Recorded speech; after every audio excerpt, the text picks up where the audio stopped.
Olá, amigos, sejam bem-vindos a Papo Reto, podcast da Espaço 3, que traz amigos, pessoas que se envolvem na sociedade, que participam, que trazem conteúdo pra gente. E aí eu sempre convido amigos. E nesse momento tenho dois grandes amigos de longa data, até perigoso, de longa data. Jaime Tesa, que é um colega assim, a long time ago, desde que a gente trabalhou junto na Associação Comercial, em 2000, Sim. que ele foi o responsável pela revolução que teve na Associação Comercial. E Leandro Scalabrin, que é um ícone na área de sistemas, é um cara que começou muito pequeno aqui, um sonhador, um idealizador, sócio, são parceiros da Espaço 3, é um grande empresário e tem muito conteúdo para a gente trocar entre os três aqui. Eu vou estar meio de lance, mas os dois têm muito conteúdo e muito aprendizado a passar para você. Se você ainda não nos segue na nossa plataforma, se inscreva, acione o sininho e aí receba esse e outros conteúdos do nosso podcast Papo Reto. Seja bem-vindo!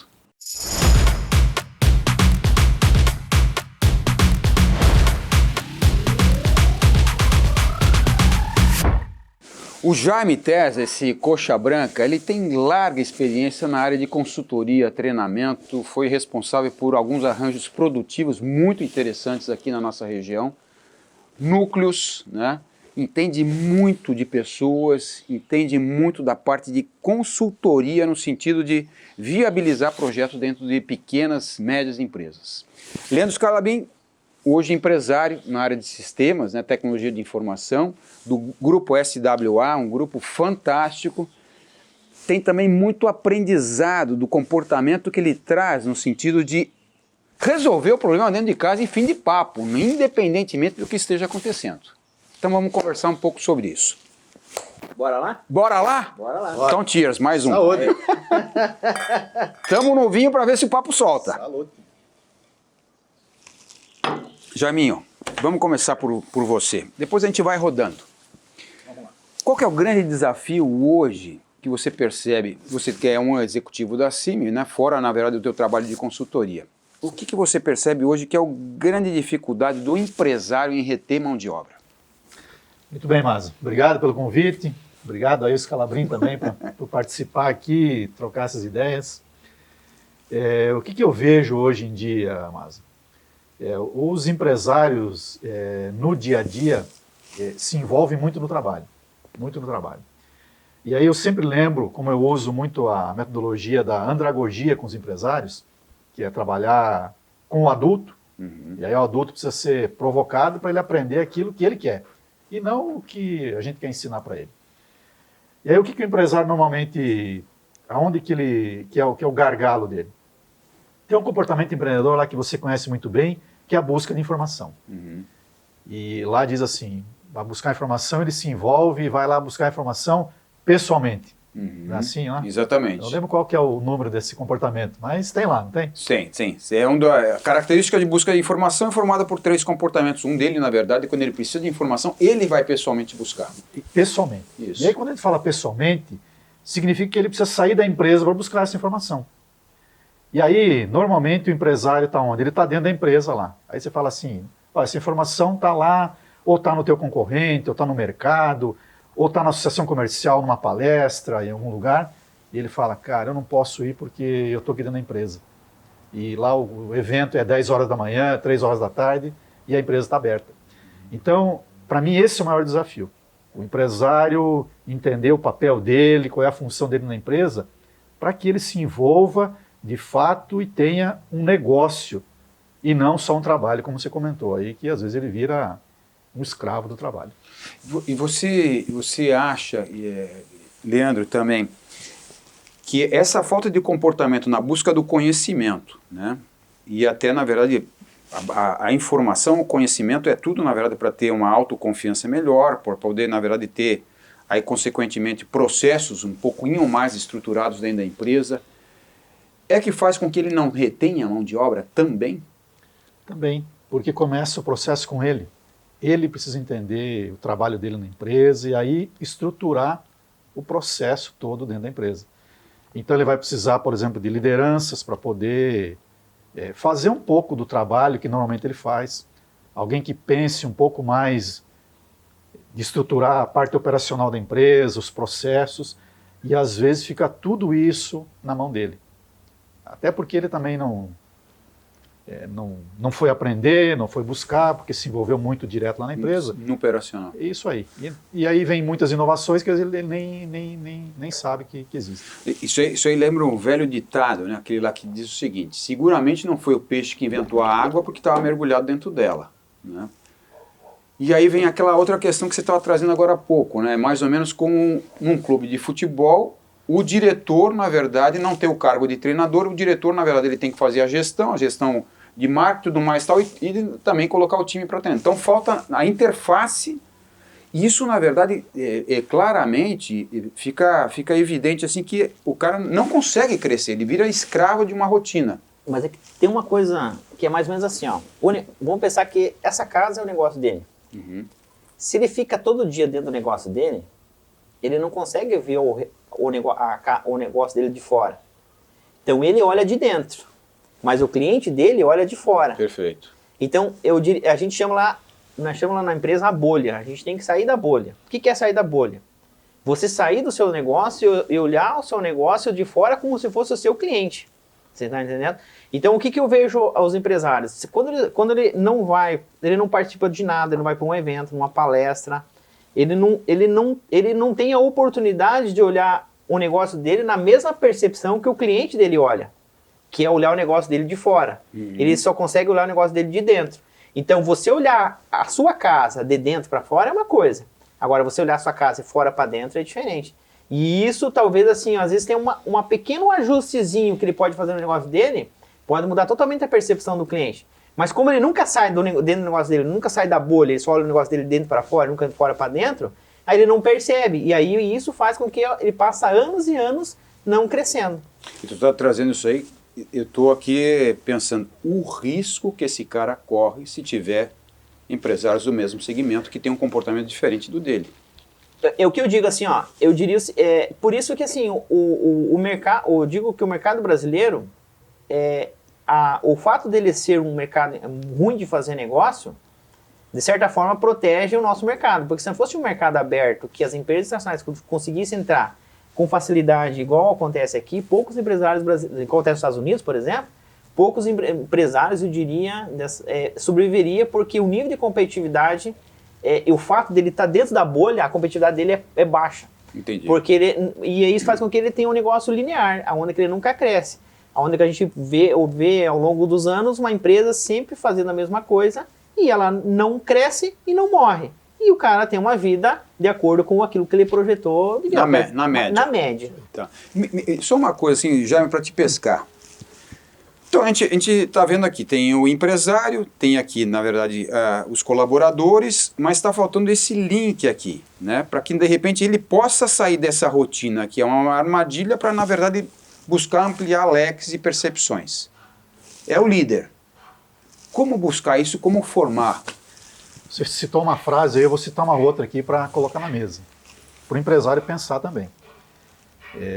Normalmente o empresário me fala, rapaz, mas é o olho do dono que engorda o boi. Já ouviu essa, né? Barbaridade. É o olho do dono. E eu falo exatamente, é o olho. Não é a mão. Não é a mão. Aí ele fala que é o olho, só que ele fica lá colocando a mão na empresa para fazer todos os processos. Então é o olho mesmo. Então o Scalabrini tem razão. É entender o papel dele, é ouvir o que ele está dizendo, ouvir o que o mercado está dizendo. E aí quando ele entende que é o olho, que ele tem que olhar a empresa de um outro ângulo, de fora, ele vai com certeza encontrar pessoas que possam ajudar a ele colocar em prática, então, o projeto dele na empresa. E pessoas que estejam lá nesse meio que você falou, que a gente chama a parte tática da empresa. Existe a parte estratégica, que é o dono que tem que fazer, tem a parte tática, que é a liderança, o nível médio, a gerência, e aí a parte operacional. Então hoje existe esse abismo, é o dono direto com o operacional. Então o grande, é onde tem muita vaga e às vezes o empresário não percebe, e ele vai ter que perceber uma hora dessa, vai precisar de muito gerente, muita gente na área de liderança, porque para expandir os negócios, ele vai precisar de um líder. Vamos pegar o exemplo de um banco, de uma cooperativa de crédito. Ela, para abrir uma agência nova, é muito simples. Ela escolhe um local, vai lá, monta um prédio, coloca o mobiliário. E o que ela precisa? Precisa de um gerente. É o gerente, é ele que vai ser a ponte entre a empresa, a diretoria e os clientes. Então sempre tem que ter um gerente, que ele vai ter que ter o relacionamento com a equipe, com o mercado, com os clientes. Então para mim é ali que é o gargalo.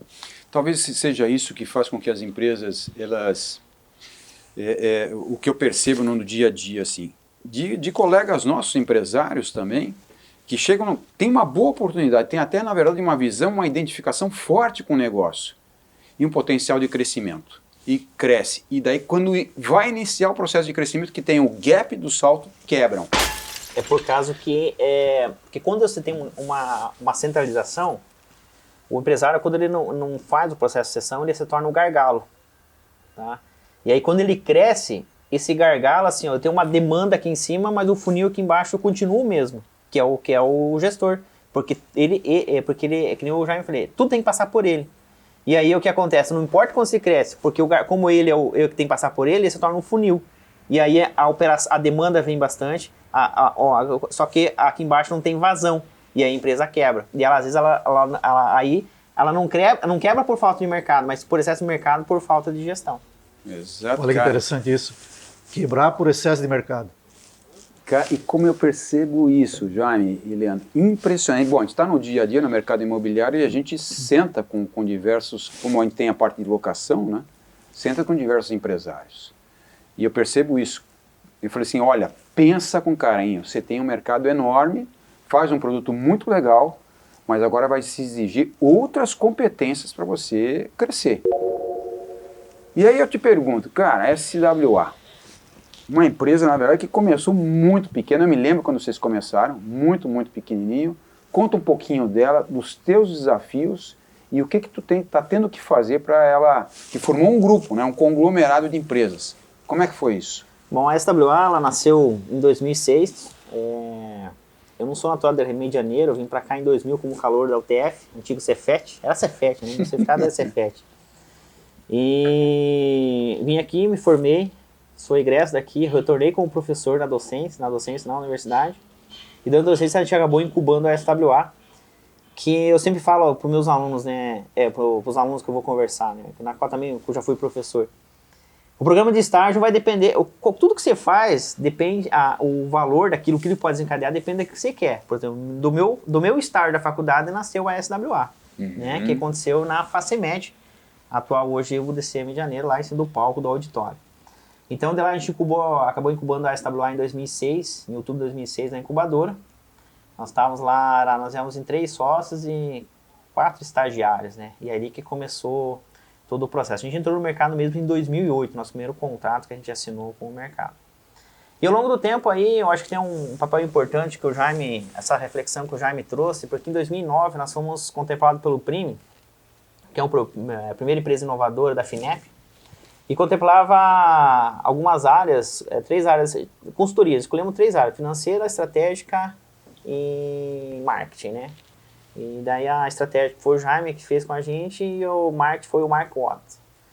E aí o Jaime sempre trouxe essa visão dele do dono. Tanto é que eu, particularmente, eu nunca tive a chave da empresa. Eu nunca abri a empresa. Então uma coisa que eu ia falar assim, então... Se eu fosse empresário hoje, qual que é o primeiro exercício que eu faria? Dar a sua chave para alguém abrir empresa. Não abra você a empresa. Só isso. Só esse simples comportamento já é um primeiro passo de uma quebra de paradigma. Então, às vezes eu passo na cidade e vejo assim, um monte de gente com os funcionários na frente da empresa esperando o dono chegar para abrir a empresa para trabalhar. Olha aí. Eu não sei que horas que começa na minha empresa hoje trabalhar, eu sei que em torno de 16, 6 e meia, 7 horas tem gente, e eu não sei qual o último vai embora. Eu sei que vai até as 9 horas da noite. Para mim, pouco importa quem abre e quem fecha. O que importa é que os indicadores, as metas e o trabalho estão sendo feitos, né? Então, eu diria assim, eu ia falar antes, o primeiro exercício que você faria como empresário, dá a chave, se você abre a empresa, dá a chave para alguém abrir. Começa por aí o primeiro comportamento. Ó que receita, hein, cara? Ó que receita. Então, mas na verdade o detalhe é o seguinte, não dá para tu poder dar a chave para alguém, você criou alguém bem criado, né, cara? Mas todo mundo tem alguém que você confia. E aí vem o segundo exercício. O fato de você dar a chave é um exercício da confiança. Porque eu tenho um monte de gente trabalhando na empresa que sai 9 horas da noite. Se ele resolver colocar 10, 12, 15 notebook embaixo do braço e ir embora e nunca mais aparecer, pô, é o risco que eu tenho. Sim. Você tá entendendo? Então, mas a gente tem que confiar nas pessoas, porque se você contratou alguém que você não confia, não faz sentido ele estar no seu negócio, Verdade. tá? Então, e aí a gente fez um programa, e aí nesse planejamento o Jaime sempre trouxe a questão do dono, a visão do dono, a visão do dono. A gente, para nós, era embrionário, a gente não entendia na época o que era tudo isso, o que isso significava. E ao longo do tempo a gente foi maturando isso, saindo da bolha. Então, participando muito de palestras, eventos e tal, conversando com galera, fazendo mentoria, conversando com empresários.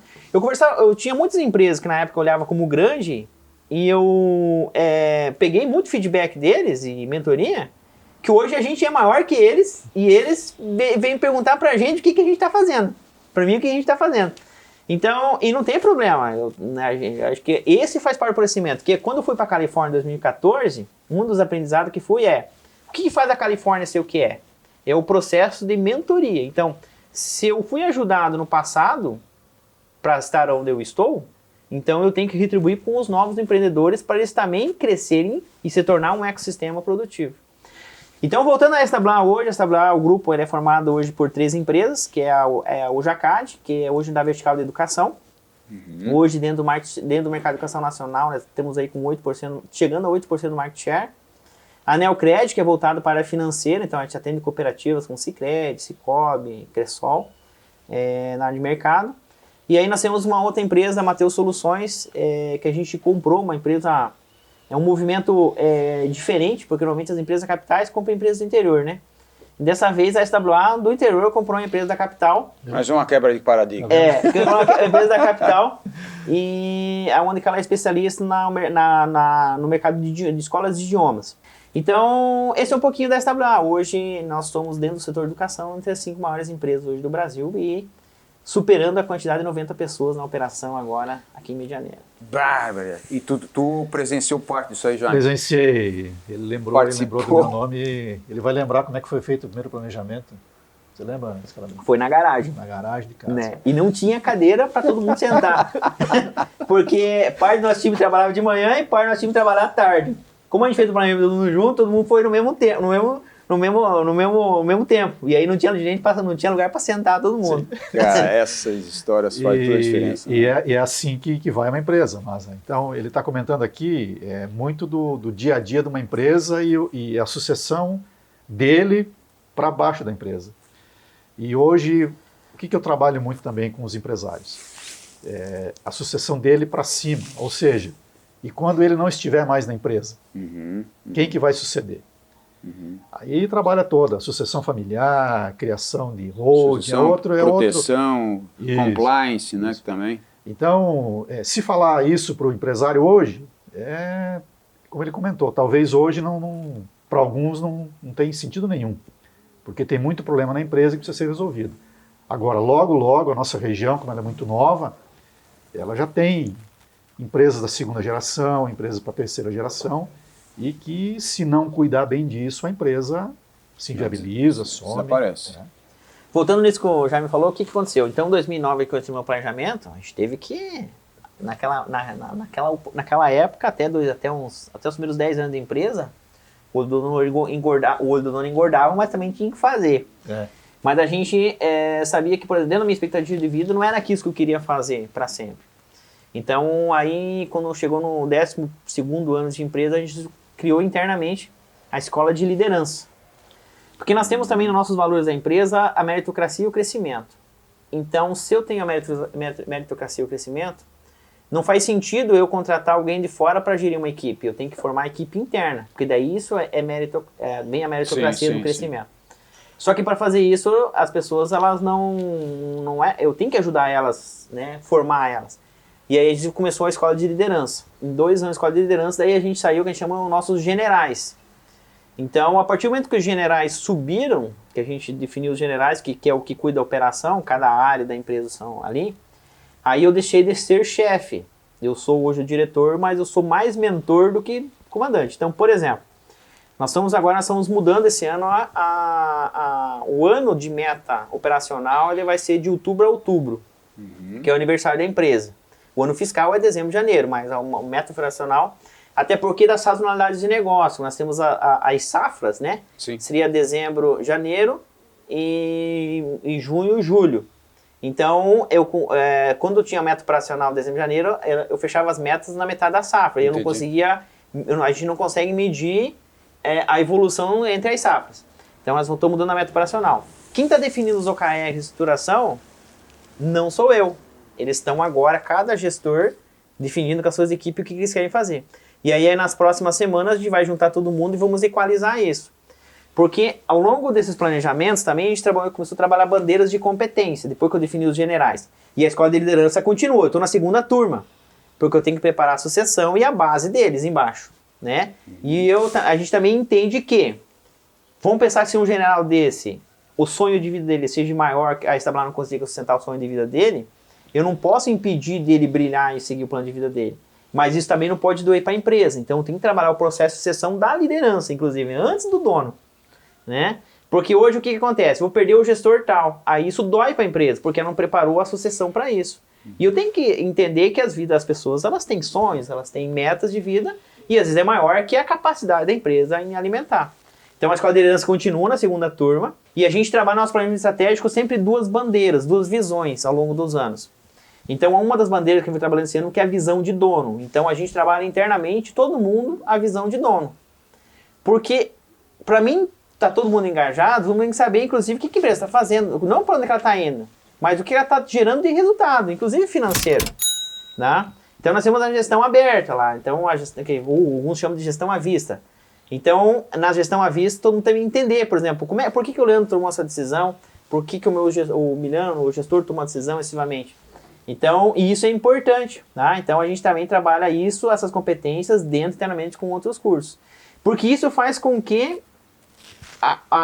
o ecossistema trabalha para a liderança, porque senão a liderança ela tem que focar muito mais nos problemas de conflito entre os funcionários também, do que propriamente de gestão.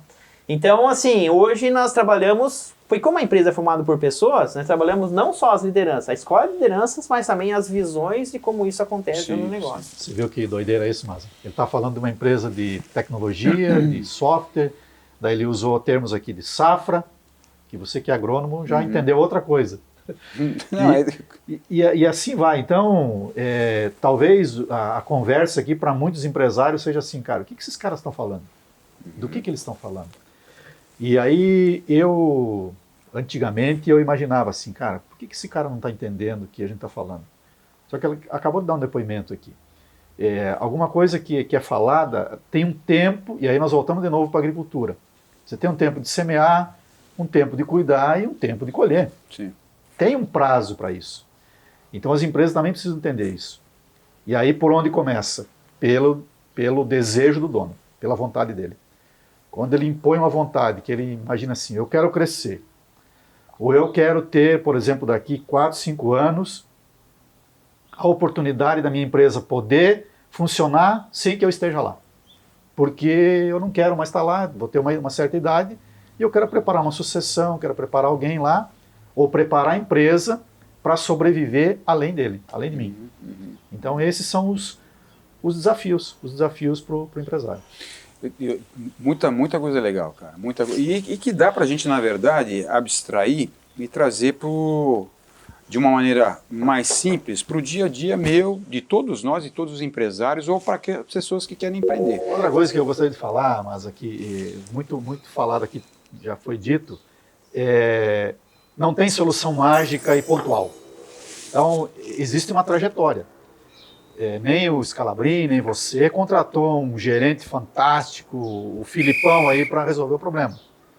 Porque esse cara vai chegar com a cultura dele, com o jeito dele, e daqui a pouco vai implantar um modelo dele, não um modelo que você, que é dono, vai querer. Então tudo isso leva um tempo, tem uma jornada. Construção. Não existe mágica. Não existe mágica. Já só um gap assim. A gente fala assim que é o olho do gado, aliás, o olho do dono é que engorda o gado e não a mão. Sim. Mas eu vejo assim, como a mão é importante, não para você se eternalizar naquilo lá. Mas uma jornada. Exato. Se necessário for, eu coloco a mão na massa. Eu preciso, na verdade, saber fazer para poder cobrar. Senão não tenho como. Mas eu saio disso, sei como é feito para poder, na verdade, estar gerindo isso e saio de fora. Então, ou seja, liderança, ela tem, como você trouxe, tem que ser uma boa semente, um bom adubo, uma boa terra preparada, regar, germinar, fazer, na verdade, todos os cuidados fitossanitários, floração, água, não sei o quê. Ou seja, ela tem que... Seria muito interessante se ela viesse, na verdade, daquele meio onde ela está. Que é por isso que ele tem uma escola de liderança Isso, interna. fechou. Aí. Beleza. Do tempo do empresário, dá para dividir, assim, dá para fatiar o tempo dele. Eu digo que dá para fatiar em 3 partes. Uma parte ele tem que cuidar dos resultados, ver lá se foi atingido a meta, isso que ele tem que cuidar. A outra parte é ver o mercado, ver de fora, como vocês estão falando aqui, ver de fora a empresa. E a outra parte, ele tem que procurar gerente e líder para a empresa dele. Ele tem que entrevistar gerente e líder todo dia, toda hora. E não é entrevistar, chamar na empresa. É estar fora da empresa, conversando com outras pessoas, identificando líderes e gerentes. Identificando. Ele tem que ter esse olhar.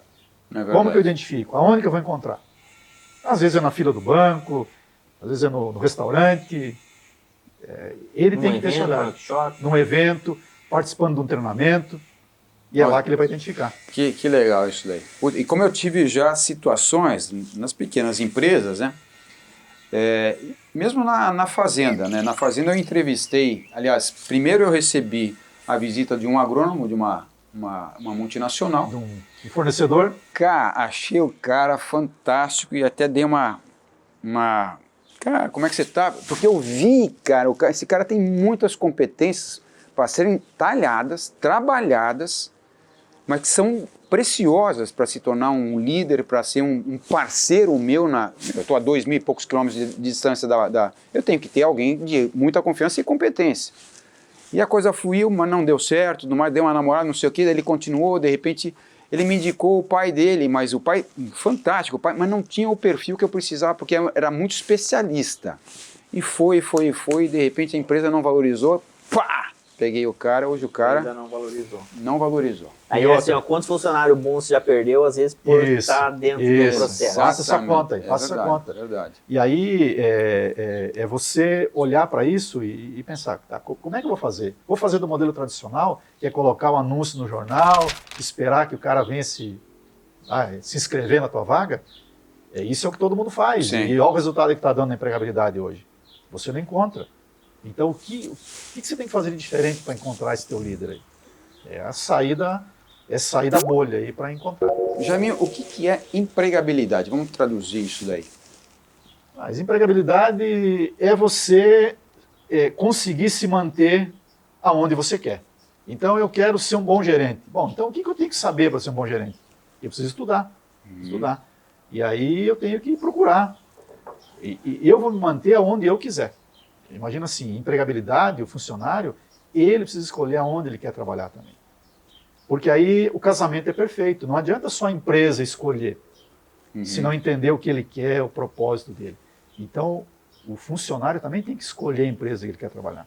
E pessoas que, por exemplo, estão fora do mercado e querem um índice de empregabilidade maior, elas precisam, na verdade, buscar formação, precisam buscar conhecimento, precisam estar atualizadas para ter, na verdade, um nível de empregabilidade melhor e que vão ser absorvidas. É fazer aquela pergunta para ele mesmo.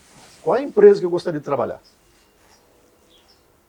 Eu queria trabalhar na Espaço 3. Então, o que eu tenho que fazer para trabalhar na Espaço 3?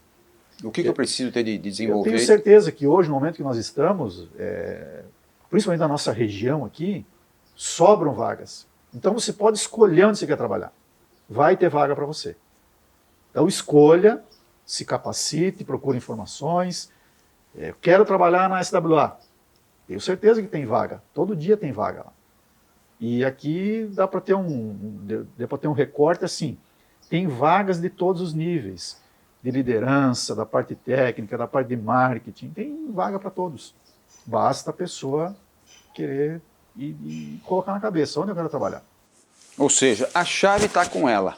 Sempre. Né? Coloca o espelho de novo. O espelho de novo. Cara, é isso que eu preciso fazer. Na verdade, dar o primeiro passo, step by step, passo a passo e, na verdade, incorporando, ganhando musculatura. Na academia não dá para levantar um supino de 50 quilos. Eu sei que você já faz isso, né? Não, ainda não. Mas não dá. Começa com de 10, com de 15. vai ganhando. Isso aí é conhecimento, aprendizado, se E não autolapidando. adianta ficar esperando em casa alguém bater lá para procurar para dar um emprego. Você vai ter que fazer a tua parte também. Tem que bater. Você lembrou muito bem aqui da CIMI, 20 anos atrás. Eu fiquei mais de 9 meses em Medianeira desempregado. E aí como é que eu conseguia aquele baita emprego na CIMI lá? Que para mim foi divisor de águas na minha vida. Alguém um dia falou assim, você quer saber onde tem emprego? Vai participar das reuniões da CIMI. E eu ia lá participar das reuniões da CIMI. Até que um dia surgiu uma vaga e alguém falou assim, não, aquele cara está sempre aí, acho que ele não faz nada, vamos convidar ele para trabalhar. Hein? E assim que foi a minha trajetória até hoje, como consultor, como mediador aí de famílias e donos. Tem que ir atrás, esperar em casa, meu amigo. Ninguém vai lá. Quem vai lá? O cobrador. Esse cara vai lá. Esse vai lá. Agora, procurar algo para sua vida, você tem que buscar. Tem que buscar. Show de bola. Meus amigos, papo excelente, vinho bom, friozinho de tarde, de final de julho. Prazer enorme revê-los aqui.